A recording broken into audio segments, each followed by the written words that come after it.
ሰላም ለማህበረ ቤተ እስራኤል። ይሄው እንግዲህ በዚህ ሰሞን ማክሰኞ ቀን ቲሻ በአብ ሊውል ነው። ይሄ በእውነት ቲሻ በአብ ከባድ የሆነ ቀን ነው፣ ቀላል ቀን አይደለም። በዚህ ሳምንት ባነበብነው ምን ይላል? ከኦሪት ዘዳግም የእስራኤል ልጆች እግዚአብሔርን አምላክን ምን አሉት? በሲና ታሸም אותנו ወጥያኑ מארץ מצרים לתת אותנו ביד האמור ይላሉ። እግዚአብሔር አምላክ ስለሚጠላነን ከምድረ ግብጽ ያወጣነን እኛን ስለሚጠላነንና ወደዚች ሀገርም የሚያገባነን በኤሞሪያውን እጅ እኛን ለማስገደል ነው ብለው ይሄን ይናገራሉ። ይሄ በጣም የሚገርም ነገር ነው። እንዴት የእስራኤል ልጆች እግዚአብሔር አምላክ የሁላ ታምር ያደረገ ከምድረ ግብጽ አገልጋይ ባሪያ የነበሩትን ከዛ አውጥቶ መናውን ያወረደላቸው፣ እንደዚሁም ደግሞ ያንን ሁላ ዘመን ሲሄዱ ምንጭ ውሃ አብሯቸው ሲሄድ ነበር። ለዛ ሁላ ለስንት ሚሊዮን የሚሆን የሚበቃ በሰባት ደመና ሸፍኗቸው ነበር። ይሄ ሁላ ታምር ያደረገላቸው አምላክ ጠልቶናል ብለው በከንቱ አለቀሱ ይላል። ከዚህ ምን ይላሉ ሊቃውንቶች? አተም ባኺተም በኺያ ለኺናም አተም ትፍኩ በኺያ ለዶሮት። ያለቀሳችሁት የከንቱ ልቅሶ ነው፣ የውሸት ልቅሶ ነው። እኔ ግን ይሄን ኃጢአታችሁን እችን ሀገር በመናገራችሁ ወደዚች ሀገር የሚያመጣንን እኛን ሊያጠፋንን ነው ብላችሁ ስላለቀሳችሁ በከንቱ የእውነት ልቅሶ በየዓመቱ ታለቅሳላችሁ። ይሄ ልቅሶ የምታለቅሱት በቲሻ በአብ ቤተ ሚቅዳስ አንደኛውን ቤተ ሚቅዳስ ሁለተኛውን ቤተ ሚቅዳስ የፈረሰበት ቀን በዚህ በአቢይ ጾም ነው፣ በቲሻ በአብ ነው። ስለዚህ ይሄ ጾም ከባድ ጾም ነው። የምናለቅሰው ቀድሞ በከንቱ ያለቀስነውን ያንን እግዚአብሔር አምላክ ይሄን በአገሪቷ ዝም ብለን ስለተናገርነን በአገሪቷ ከንቱ ነገር ስለተናገርነን አሁን የምናለቅሰው የእውነት ልቅሶ መሆን አለበት። እግዚአብሔር አምላካችን ቤተ ሚቅዳስ በነበረበት ሰዓት የእስራኤል ልጅ የነበሩበት ደረጃ ቀላል ደረጃ አልነበሩም፣ ትልቅ ደረጃ ነው የነበሩ።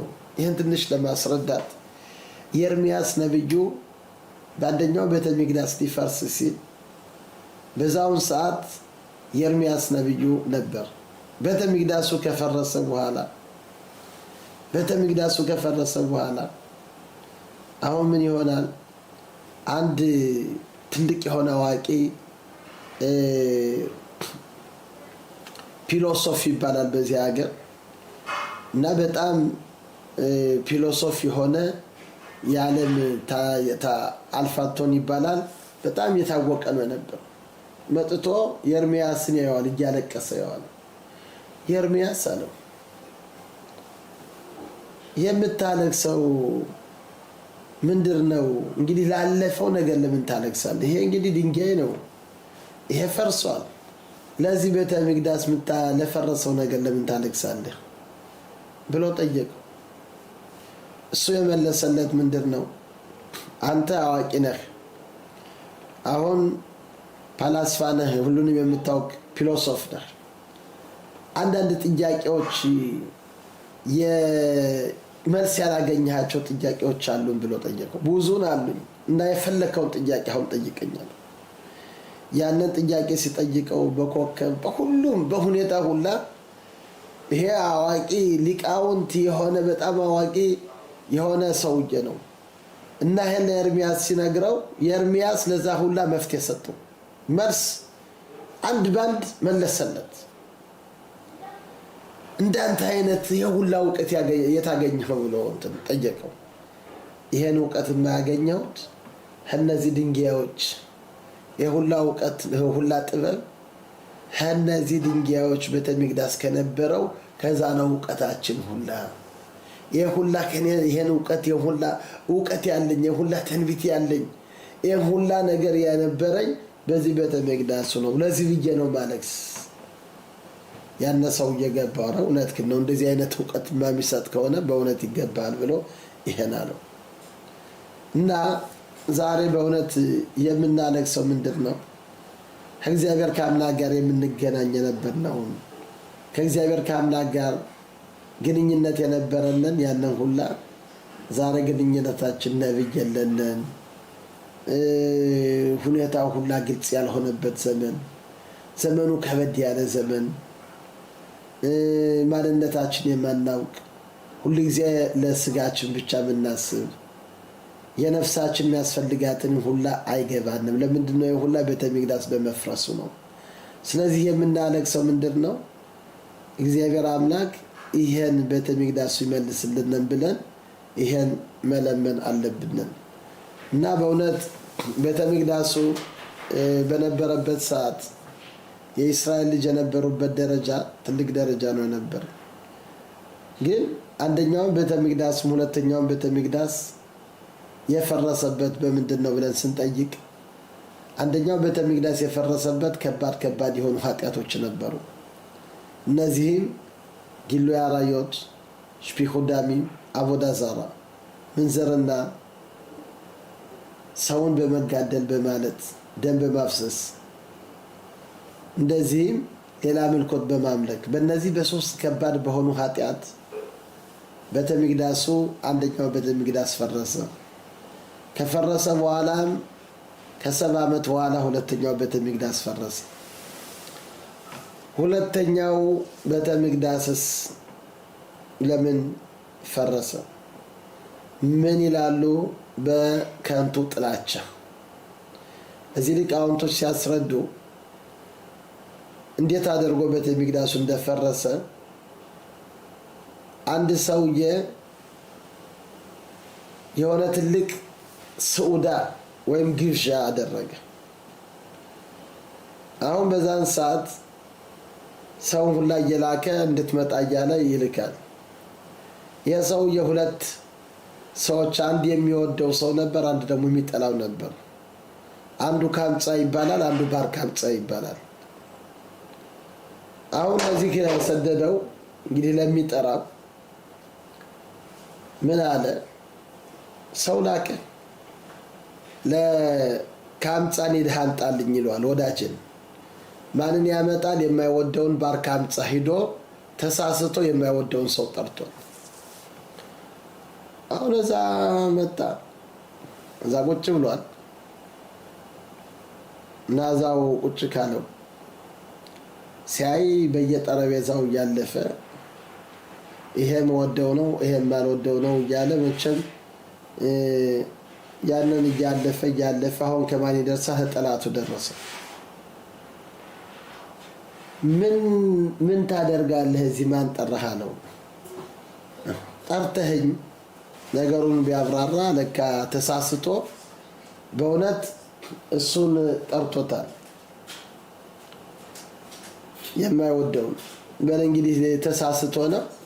ግን ከዚህ መጥተሃል ውጣልኝ፣ እኔ እንዳላይ አረባክህ አታሳፍረኝ፣ ከዚህ ሁላ ህዝብ አታሳፍረኝ ብሎ በጣም እንደዚህ ብሎ ሮርታ አቀረበ። አሁን ምን አለው? ውጣልኝ፣ አረ ለምበላው ለምግቡ ለዚህ ለማዱ ከፍላለሁ፣ አልፈልግም፣ ውጣልኝ አለው። አሁን በመጨረሻ ምን አለው? ስማ፣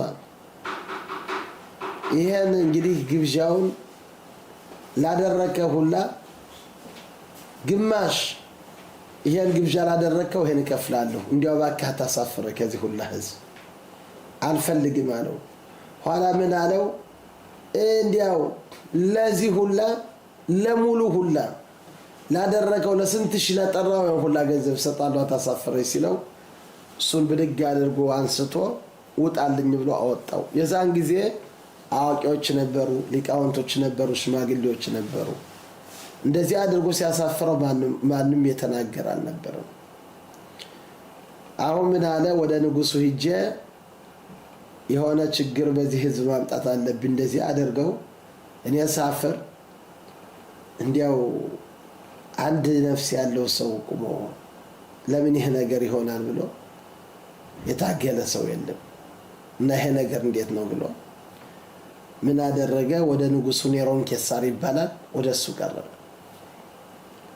ስማ አለው፣ ይሁዲዎች በአንተ አመጽዋል ያንተ መንግስት አልፈለጉም ያንተ መንግስት አልፈልጉም ማን አለህ አለው አሁን የሆነ ቁርባን ላክላችሁ ይሄን ቁርባን አቀረቡልህ ካንተ ጋር ያንተ መንግስት ይቀበላሉ ካላቀረቡ ግን ያንተ መንግስት አልፈልጉም ማለት ነው እሺ ሂድ ወሰድ ቁርባን አለው ጥሩ የሆነውን ወይፈን ወስዶ ይሄ ንጉስ ነው ብሎ ይሄን አዋቂዎች ለዛ ለካህናቶች ይሰጣቸዋል ቤተ መቅደሱ አሁን በመንገድ ምን ያደረገ ከንፈሩን ተረተረው አንዳንዶች አይኑን ነካው ይላሉ እና ይሄን ባቀረበው ጊዜ እንግዲህ ካህናቶች መረመሩ ቢያዩ የሆነ ነውር አለው እንግዲህ ቤተ መቅደሱ የሚቀርብ የሚል ነውር የሌለው ስለሆነ ይሄ ነውር አለው ይሄን ነገር አናቀርብም አሉ ግን ከዛ ተመካከሩ አብኩሉስ የሚባል ነበር ዘካርያ ብን አብኩሉስ የሚባል ይሄ ዘካርያ ብን አብኩሉስ የሚባለው በዛውን ሰዓት ምን አለ ይሄ ነገር መቅረብ አይችልም ሌላዎች ካህናቶች ደግሞ ይሄ እኮ ሰላም ለመፍጠር ነው እና ሰላም ለመፍጠር ችግር ይሄ ንጉስ እንዳያመጣብን ይሄን አቀርበው አይ ህዝቡ ምን ይማራል ነውር ያለው ቁርባን ይቀርባል ብሎ ህዝቡ ከዚህ ይማራል ታዲያ እንደዚህ ከሆነማ ይሄን ሰው ያመጣው አውቆ እኛን ከኛ ጋር ሊያጣላን ነው ከንጉሱ ጋር ስለዚህ ይሄን ሰው እንግደለው ይሄን ቁርባን ያመጣው ያን ካህኑ ምን አላቸው የሆነ ነውር እንግዲህ በቁርባኑ የሚገኝበት ይሙት ብሎ ህዝቡ ይሄን ይለምዳል እና ህዝቡ ከዛሬ ጀምሮ ይሄን ሰው ከገደልነው ህዝቡ ሲጠይቅ ለምንድነው የተገደለ ነውር በእንሰሳው በዚህ ባመጣው ቁርባን ስለተገኘ ስላለ በዛ የተነሳ ተገሏል እና ህዝቡ ላይ ይፈራል ቁርባን ለማምጣት ነውር ነገር ይገኝብኛል እና እንዳልሞት ብሎ ቁርባኑን ህዝቡ አያመጣም እና ታዲያ ምን እናደርግ ይሄን ሰውዬ አይገደልም ቁርባኑን ማናቀርብ ያው በመጨረሻ ያንን ቁርባን ሳያቀርብ ሲቀር ያንን ቁርባን መልሶ ለንጉሱ ይኸውና ይሁዲዎች እንዳልኩ ያንተን መንገድ አልጠብቅም ብለው ይኸውና ቁርባንን አላቀረቡት አሁን በዛን ሰዓት ንጉሱ በጣም ሳት ሆነ ተናደደ ያው ቤተ መቅደሱን ሊያፈርስ መጣ ይላሉ እና ቤተ መቅደሱን ሊያፈርስ ሲመጣ የሁለተኛው ቤተ መቅደስ ታሪክ ነው አስፓሲያኑስ የሚባለው ኔሮን ኬሳር የሚባለው አስፓሲያኑስ የሚባለውን እሱን ላከው ኢየሩሳሌምን ሂደህ ከበህ ኢየሩሳሌም እንድታፈርስ ብሎ ይሄን የሁላችሁ በከንቱ ጥላቻት ላይ እንደደረስን እና ያንን መጥተው ከበቡት አስፓሲያኑስ ያመጣው 500,000 ወታደሮች ሌላ አንድም ወታደሮች እንግዲህ ዓለምን ሁሉ ያዘ መንግስት ነው የነበር ከሌላውም ያንን አምጥተው 1 ሚሊዮን የሚሆን ወታደር ኢየሩሳሌም ላይ ሰፈረ ያችን ሀገር ከበባት ይሄ የእስራኤል ህዝብ በሰሙ ጊዜ አስቀድመው ጦርነት ሊነሳ ነው ኢየሩሳሌምን አስፓሲያኑስ የሚባል መጥቶ ሊዛት ነው ሲባል ለኢየሩሳሌም ሁለት ግንብ ነበራት አንድ ግንብ የውጭ ግንብ ነበር የውስጥ ግንብ ነበር እርቀቱ 14 ሜትር ነው ያንን ምን አደረጉ በተለያዩ ነገሮች ያንን ዘቡት የተለያዩ አፈሮችን ጫጫ የሆኑትን የጭጫ የሆኑትን እነዚህ ሁሉ አምጥተው ያንን ሙሊት አደረጉት ይሄን ያደረጉት ለምንድነው ያንን ግንቡን እንዳያፈርሱት በማለት ነው እና ከዛ ምን ይላሉ ከኢየሩሳሌም ውስጥ 3 ሀብታሞች ነበሩ እነዚህ 3 ሀብታሞች ማን ይባላሉ አንዱ ካልባሳዋ ይባላል አንዱ ደግሞ ጽቲ ተክሳት ይባላል ሶስተኛው ደግሞ ናግዲሞን ቤንጉሪዮን ይባላል እነዚህ ሀብታሞች ኢየሩሳሌም የነበሩት እያንዳንዱ ስማቸው ዝም ብሎ አይደለም ካልባሳዋ የተባለ ከቤቱ የሚገባ የፈለገው ሁላ ሰው ገብቶ እንደ ውሻ ጠግቦ ነው የሚወጣ ነበር። ማለት የፈለገውን መብላት ይችላል። ሀብታም ነው ነበር። ቲቲ ታክሳት የሚባለው ደግሞ ልብሱ በጣም ውድ ስለነበረ መሬት እንዳይነካ ተብሎ ሌላ አንሶላ እየተነጠለለት ወይም ሻቲያ ካዶም የሆነ የተለየ በጣም ጥሩ የሆነ የመንግስታት በዛ ላይ እየተረገጠ በክብር የታኑ ሲሄድ ነበር እና ሀብቱን ይሄ የሚገልጽ የሚል ነው። ናግዲሞን ቤን ጉሪዮን የሚባለው ደግሞ እሱ ታሪክ አለው። የሰውዬ አንድ ጊዜ ኢየሩሳሌም እንግዲህ 3 ጊዜ ወደ ኢየሩሳሌም መዝለቅ አለብንን። አንድ አመት ዝናብ ሳይወርድ ቀርቶ የነበረው ሁላ ምንጭ ኢየሩሳሌም ሁላ ደረቀ። አሁን አንድ ሐሳብ ነበር። ያንን ሐሳብ ይሁዲ ያልሆነው እንዲያው ባክህ ይሄን ልበደርህ 13 ምንጭ ውሃ ሰጠኝና ለሚመጣው አመት መልሰልሃለሁ አለው። ካልመለስኩልህ ግን ይሄን ምንጮች ሁላ በወርቅ ሞልቼ መልሰልሃለሁ አለው። እሺ አለ። አሁን ምን ሆነ? አመት አለፈ፣ ሳይወርድ ዝናብ ቀረ። አሁን ያነ ሐሳብ ምን አለው? ይሁንና በዚህ አመት ውስጥ ዝናብ አልወረደም። እንግዲህ አንድ ቀን ነው የቀረህ። በዚህ በአንድ ቀን ሊወርድ አይችልም። ገንዘቡን አምጣ ነው። አይ ገና ጊዜው ፀሐይ ሲገባ እዛ ጊዜ ቀኑ አልፏል፣ እስከዛን ጊዜ እጠብቃለሁ አለው። ግማሽ ቀን ደረሰ። ሰደደለት ሲሆንና ግማሽ ቀን ሆኗል፣ ምንም የለም። አሁን ትንሽ ፀሐዩ ዝቅዝቅ ሲል በዛን ሰዓት ቤተ መቅደሱ ሄደና ወደ እግዚአብሔር ወደ አምላክ ጸሎት አቀረበ።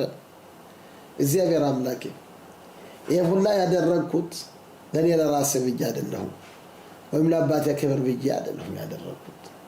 ይሄ ለእስራኤል ሕዝብ ውሃ እንዲኖራቸው ብዬ ነው ያደረኩት።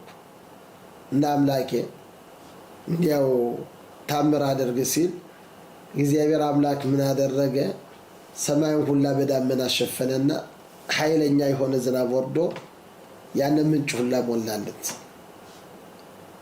አሁን ያን ሐሳብ አምላክ እንደሚወድህ አይቻለሁ፣ ግን የሁላ የወረደ ፀሐይዋ ከገባች በኋላ ነው እና ዳመና ስለሆነ አልታየም አለው። ወደ እግዚአብሔር ወደ አምላክ ሁለተኛ ገብቶ ቤተ መቅደሱ አምላክ እንግዲህ ወዳጆች ባለምህ እንዳለ አሳይ ብሎ ጸሎት ሲያደርግ ያን ዳመና ሁላ ተበትኖ እግዚአብሔር አምላክ ፀሐዩን ወደ ኋላ መለሰ። ወደ ኋላ መልሶ ያነ ናግዲሞን ቤን ጉሪዮን ማለት ምንድነው? በአቡር ሰናግዳሎ ኻማ በአቡሮ ይሄ ፀሐዩ ወደ ኋላ ተመልሳ ያነ ፀሐዩ እንዳልገባ ይሄ አሕዛብ አየና እንግዲህ እውነትህን ነው ብሎ ያንን ምንጭ ሁለተኛ ተቀበለ። ያንን ወርቅ ግን ሳይቀበል ቀረ። ስለዚህ ናግዲሞን ቤን ጉሪዮን ተባለ እና እነዚህ ሶስት ሀብታሞች እያንዳንዱ ኢየሩሳሌምን 21 አመት መጠወር ይችሉ ነበር። ስለዚህ ይሄ ጠላት ይመጣል ሲባል እያንዳንዱ ማክሳን አዘጋጀ። ማክሳን ማለት እንግዲህ ምግብ ማስቀመጫ። አንዱ ጤፍ፣ ስንዴና ገብስ ለ21 አመት የሚበቃ ያንን ሰበሰበ። ያንን ሁላ ገዝቶ አስቀመጠ። ሁለተኛው ደግሞ ዘይት፣ እንደዚህም ጥረጨው፣ ሱካር፣ እነዚህ ነገሮች ለ21 አመት የሚበቃ አስቀመጠ። እንደዚህ ሶስተኛው ደግሞ እነዚህ ሶስት ሀብታም ቅድም ያልናቸው እንጨት፣ ለዚህ ሁላ ምግብ እንግዲህ የሚበሰልበት እንጨት ያስፈልጋል።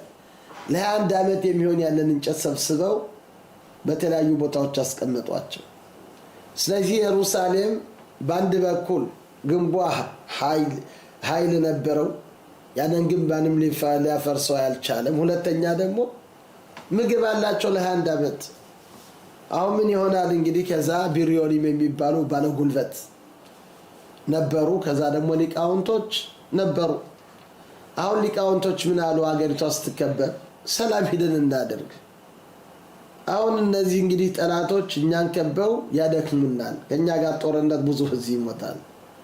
እና እጃችን እንስጥና ሰላም ፈጥረን ሀገሪቷም አትፈርስም። ይሄን ሲሉ እነዚህ ጉልበታ ምን አሉ? ይሄን ሀብት ተመክታችሁ ለካ ይሄን ሁላ ደቄት አለነን እንጨት አለነን ብላችሁ ነው እንደዚህ አርጋችሁ ምትረብሹነን ይሉና ሄደው ለ21 ዓመት የሚበቃውን ያንን ማክሳን የነበረው ሁላ እንጨቱን ደቄቱን ዘይቱን ያንን ሁላ አቃጠሉት። በዛውን ሰዓት ኢየሩሳሌም ተራቡ። ምግብ እየታጣ ሄደ። ቀስ በቀስ እያሉ ምግብ ሲያጡ የሚንቀሳቀሰው ሁላ በመሬት የሚሄደው ሁላ በሉት። ሚንቀሳቀስ የተለያዩ ነገሮች እግዚአብሔር አምላክ መቼም ችግር ወርዶባቸው እባብ ነጊንጥ እነዚህ ሁላ የሚንቀሳቀሰው የሚርመሰመሰው ሁላ ያደን በምድር የሚሄደው ሁላ አጠፍ በሉ። ያነ ደግሞ ባለቀ ጊዜ ቀስ በቀስ እያሉ እንዲያው ሴቶች ልጆቻቸውን የበሉበት ዘመን አለ። በጣም ከባድ የሆነ ታሪክ ነው አለ እና ኢየሩሳሌም በትልቅ ችግር ላይ ወደቀች። ቀላል ችግር ላይ አልወደቀችም። በዛን ሰዓት ሰው በመንገድ እየወደቀ እየሞተ መቀበሪያ የለው የሚገኘውን ያንን መብላት ማለት በጣም የሚያስጠይፍ ጊዜ የሚያስጠይፍ ዘመን የእስራኤል ልጅ አሳልፏል። እና ይሄ ቤተ መቅደስ ስለፈረሰ ይኸው በአንደኛው ቤተ መቅደስ በሁለተኛው ቤተ መቅደስ ስንት ሚሊዮን ሰው ነው የሞተ? ስንት ሰዎች ነው የሞቱ? እንደዚህ አድርገው በራብ ሲወድቁ ሲሉ ቀስ በቀስ እያሉ ያንን ግንቡን አፈረሱት። 3 ዓመት ወሰደባቸው። ያንን ግንቡ ፈረሰ። በ9ኛው ቀን ገብተው ቤተ መቅደሱን ያንን አቃጠሉት እና የሞቱት ብዙን ህዝብ ነው የሞተ። ብዙን ህዝብ ነው የተቃጠለ። ካህናቶች ህዝቡ ሁሉ አለቀ። እና ያንን ለማስታወስ ተብሎ ዛሬ በከንቱ ጥላቻ በተለያዩ ነገሮች በኃጢአታችን ይሄ ቤተ መቅደሱ ስለፈረሰ የሐዘን መግለጫ በእነዚህ ሰሞኖች ማድረግ አለብን። ስለዚህ ከዛሬ ጀምሮ ከሞት ሲሻባት ያው በዚህ ሳምንት ማክሰኞ ቲሻባብ ስለሆነ የተከለከሉ ነገሮች አሉ።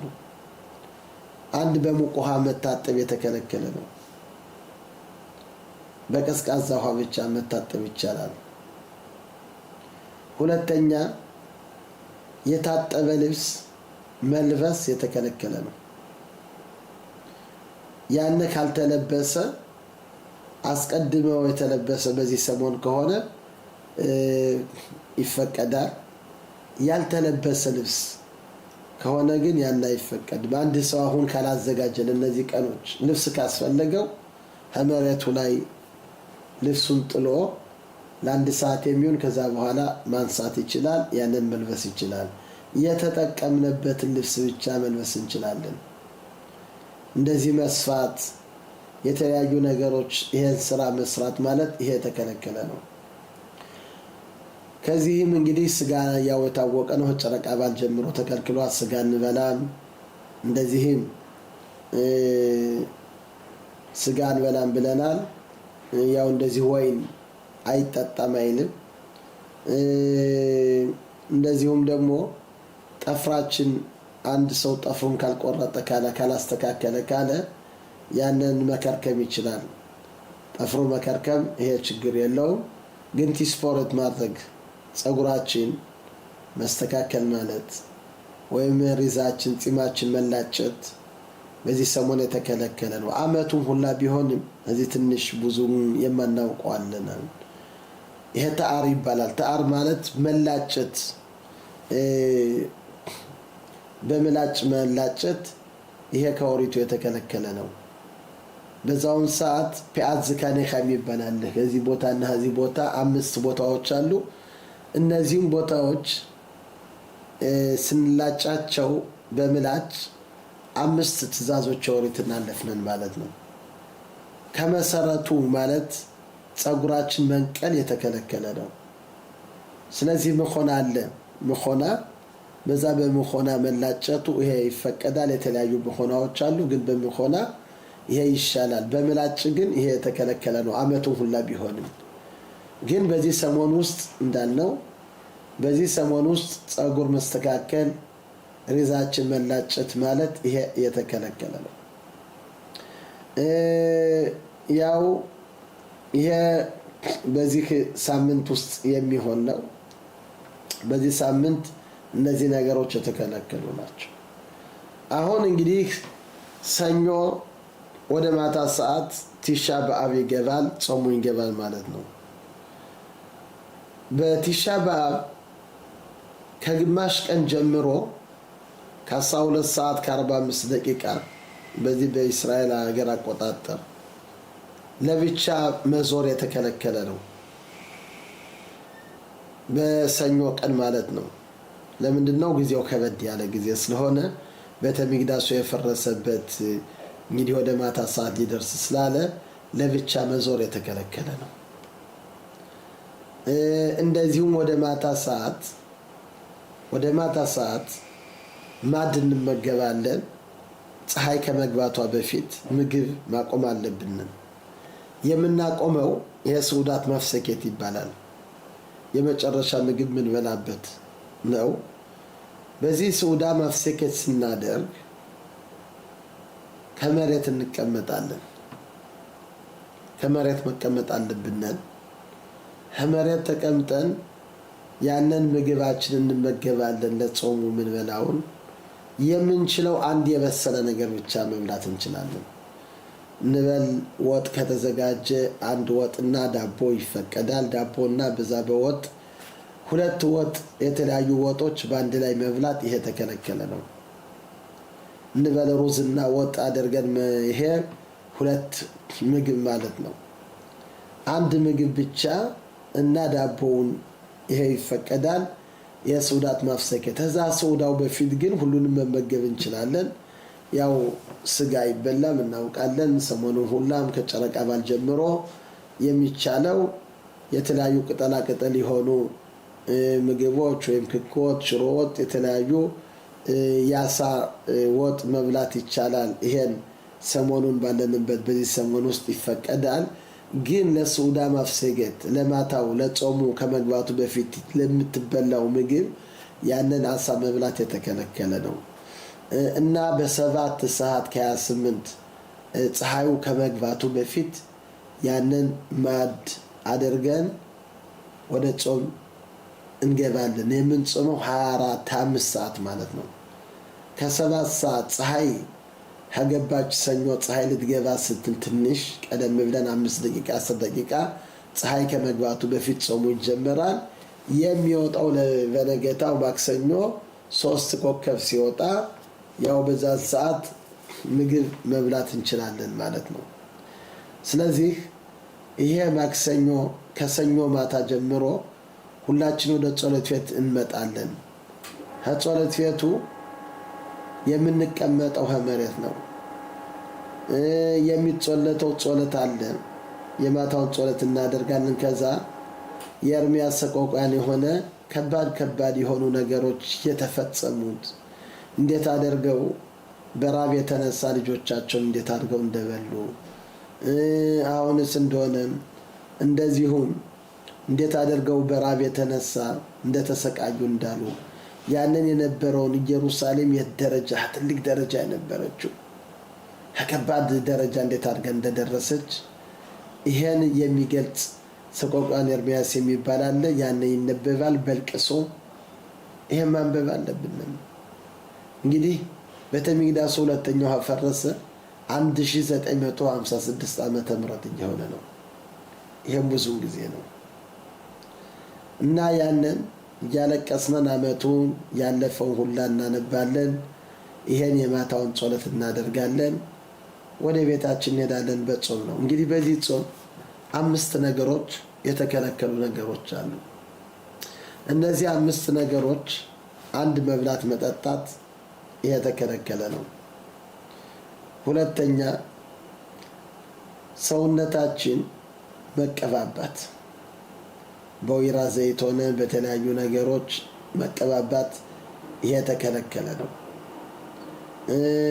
ወይም ቦሴም አለ ያንን ቦሴሙን መረጨትና ለሰውነታችን ደስ እንዲለነን ይሄ የተከለከለ ነው። እንደዚሁም ቆዳ ጫማ ማግባት የለብንም። ቆዳ ጫማ በዚሁን ቀን አይለበስም አይደል። አንዳንዱ ግን ወታደር የሆነ ቆዳ ጫማ መልበስ አለበት። ወይም ደግሞ ከስራ ቦታ በዚህ ቀን መስራት አያስፈልግም። በዚህ ቀን የሚሰራ ቡራኬ ያይ በረከት የለውም። ስለዚህ ለሚሆንለት ስራ ባይሄድ ይሄ በጣም አስፈላጊ ነው እና አንዳንዶች ቆዳ ጫማ የሚያደርጉ ይሄን አንዳንድ ነገር ይወድቅባቸዋል ሊመቱ ይችላሉ በማለት ይሄ ይፈቀዳል። ግን ከጫማቸው ውስጥ ትንሽ አፈር ማግባት አለባቸው የሐዘን መግለጫ እና ቆዳ ጫማ ይሄን ማድረግ ይሄ የተከለከለ ነው። እንደዚሁም ደግሞ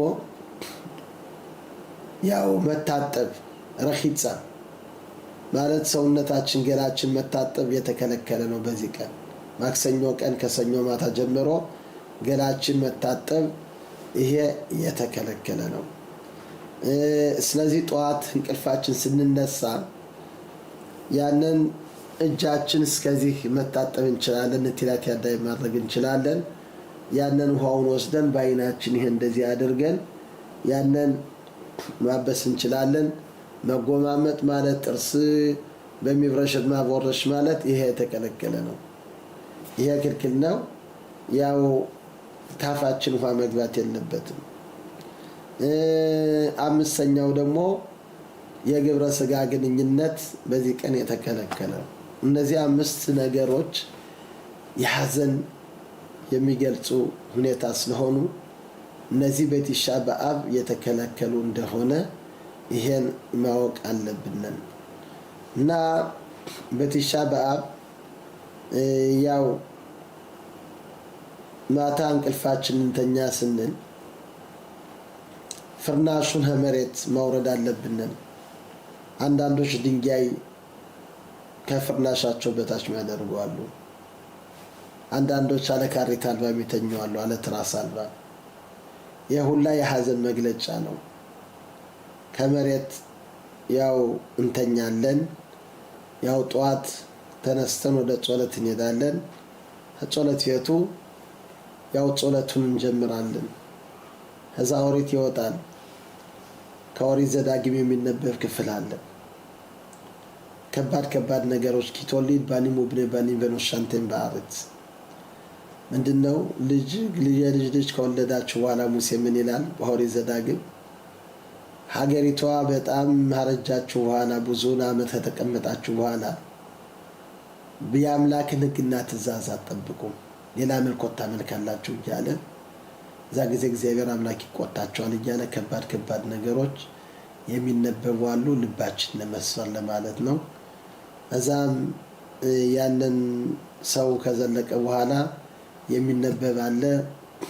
ያነ ከተነበበ በኋላ ኦሪቱን ወደ ቦታው ይመለሳል።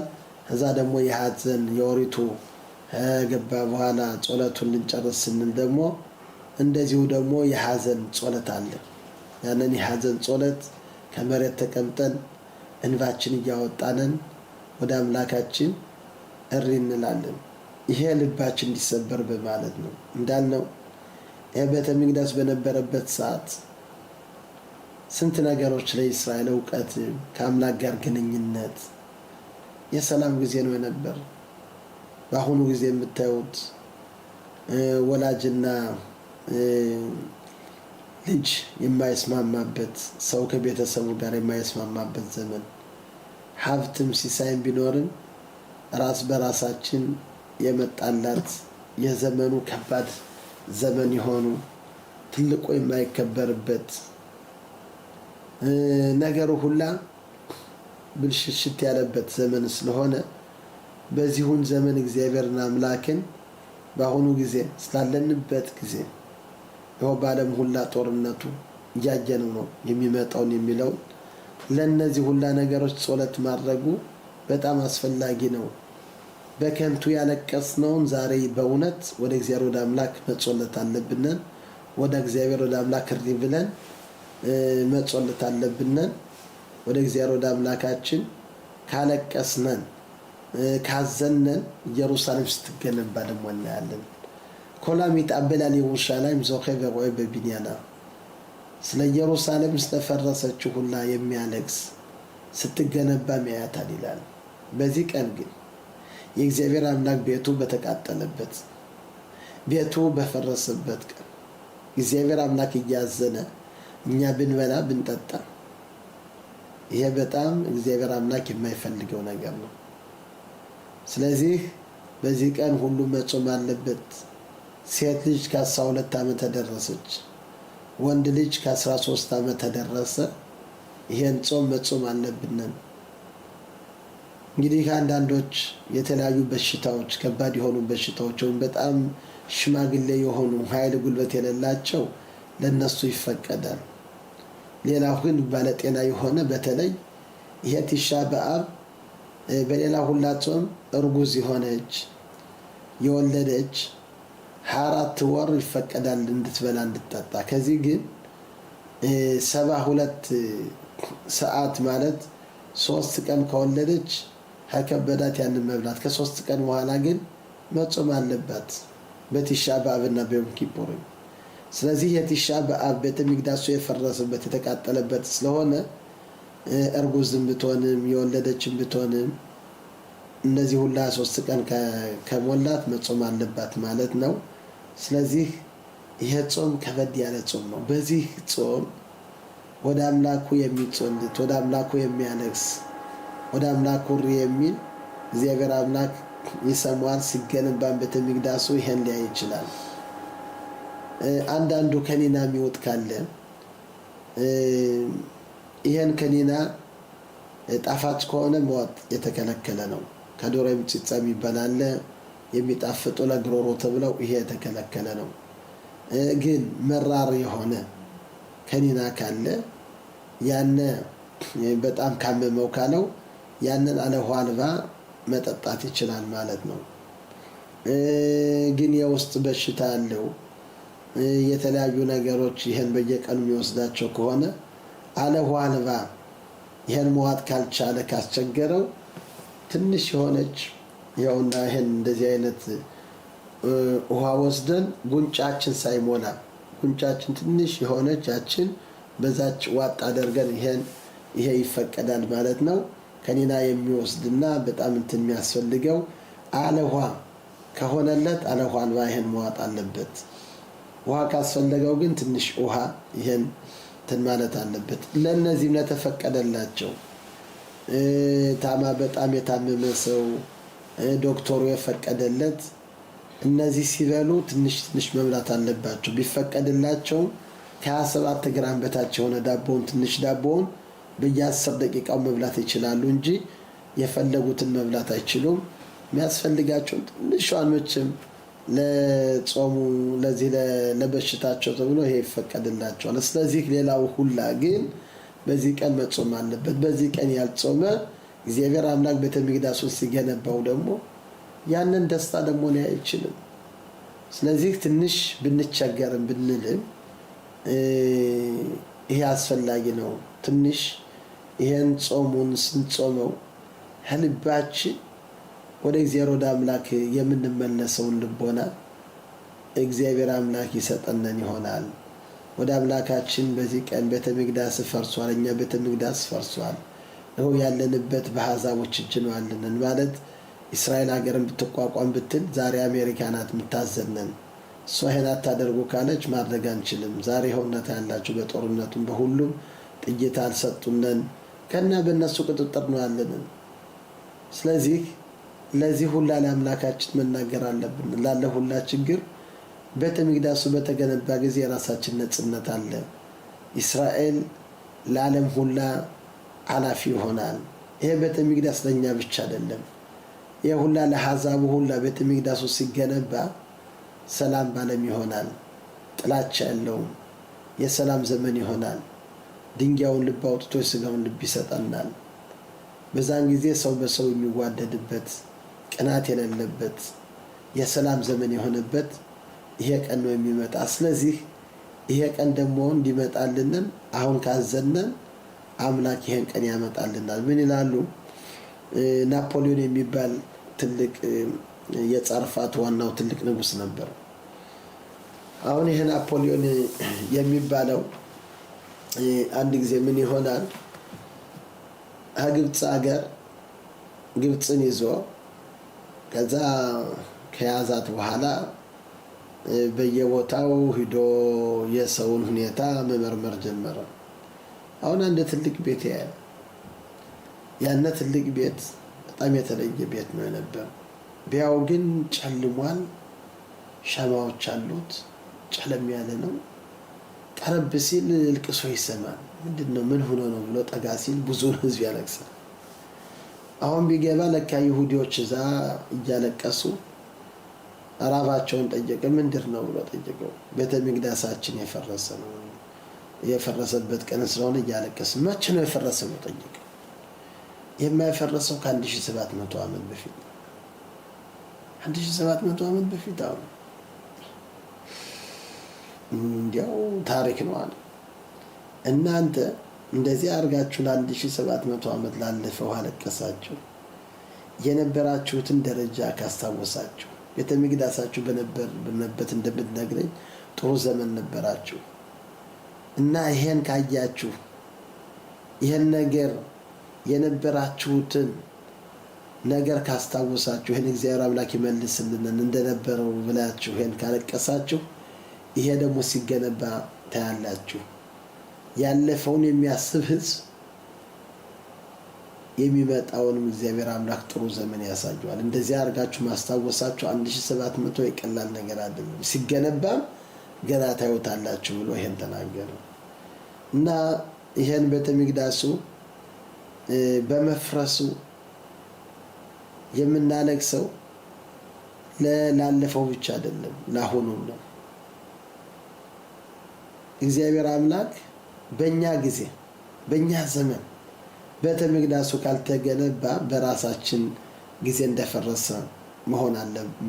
ማወቅ አለብን። ለምንድን ነው? እኛ ጻድቆች ብንሆን ህጉን ትእዛዙን ብንጠብቅ ኖረን ይሄ ቤተ መቅደስ ይገነባ ነበር። ካልተገነባ ግን የኛ ስራ እንደ ቀድሞዎች ናቸው ማለት እነሱ በከንቱ ጥላቻ ቤተ መቅደሱ እንደፈረሰው ያን ኃጢአት ግን አለ። ያን ኃጢአት ባይኖር ኖሮ በእኛ ዘመንም ይገነባ ነበር። በእኛ ዘመን ካልተገነባ በእኛ ዘመን እንደፈረሰ ነው የሚቆጠር። ስለዚህ ይሄ ቤተ መቅደስ ደግሞ እንዲገነባ ደግሞ ሁላችን ትልቅ ጥረት ማድረግ አለብን። ራስ በራሳችን ሰላም መፍጠር አለብን። መዋደድ አለብን። አንዳንዱን ማክበር አለብን። መከባበር አለብን። እነዚህን ነገሮች ካደረግን እግዚአብሔር አምላክ ደግሞ ያንን ቤተ መቅደሱን ሊገነባልን ይችላል። ስለዚህ እንደዚሁም የሰላምን ሁኔታ ገለጽነን። በቲሻ በአብ ቤተ መቅደሱ በፈረሰበት ቀን ሰላም አይባልም። ቦኬርቶ ማለት እንዴት አደርክ ማለት ይቻላል። ግን ሰላም ማለት በዚሁ ቀን ሰላም ቀን አይደለም። ስለዚህ ሰላም ማለት የተከለከለ ነው። እንዴት አደርክ ማለት ግን እንችላለን። ግን ሰላም ካለንን አንድ ሰው ይሄን ካላወቀ ሰላም መመለስ እንችላለን ወይም ልናስረዳው እንችላለን። ግን ሰላም በዚህ ቀን አይባልም። ለምንድን ነው? ቤተ መቅደስ የፈረሰበት ቀን ስለሆነ ነው። እንግዲህ ትፊላት ሚንኻ ግማሽ ቀን በኋላ ግን መሬት የምንቀመጠውን ግማሽ ቀን ከሆነ በኋላ መሬት መቀመጥ ያስፈልገናል። ኪሴው ላይ ወንበሩ ላይ መቀመጥ እንችላለን። ይሄ ምንድነው? በቲሻ በአብ እውነት ነው ቤተ መቅደሱ ፈርሷል። ሁለተኛ ደግሞ መሲሁ የተወለደበት ቀን በቲሻ በአብ ስለሆነ እግዚአብሔር አምላክ በፈረሰው ቀን ደግሞ የኛን ደግሞ ከችግራችን ሁሉ የሚያወጣንን በየጊዜው በዚህ በቲሻ በአብ ይወለዳል ማለት ይሄ ቀኑ ነውና፣ ስለዚህ በሁለተኛ በኩል ደግሞ ይሄ ቀን የቲሻ በአብ ቀን ደግሞ መሲሁ የተወለደበት ጊዜ ስለሆነ ከግማሽ ቀን በኋላ ደግሞ ያው ከወንበሩ ላይ መቀመጥ ማለት ይሄ ይፈቀዳል ማለት ነው። ማለት እንግዲህ ማክሰኞ እስከ ማታ ያው ጾሙ እስከሚወጣ በጸሎት እንትን እንላለን። ጾሙ ከወጣ በኋላ 10ኛውን ቀን አንድ ትልቅ ሊቃውንት ራቢ ዮሐናን ምን ይላል?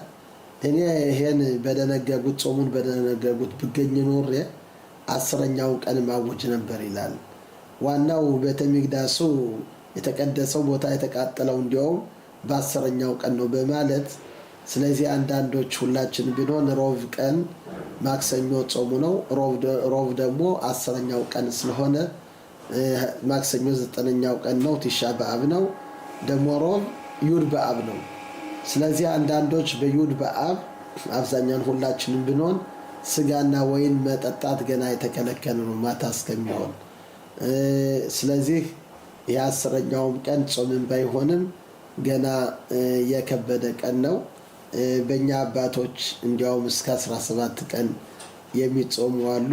ይሄ በጣም አስፈላጊ ነው እና ይሄን የቲሻ በአብ ሁኔታ ስነ ስርዓቱ ህጉ ትእዛዙ ይሄን ይመስላል። እግዚአብሔር አምላክ በቅርብ ይሄን ቤተ መቅደስ ተገንብቶ የቸር ዘመን የምናያደርግልንን። ሰላም ሰላም።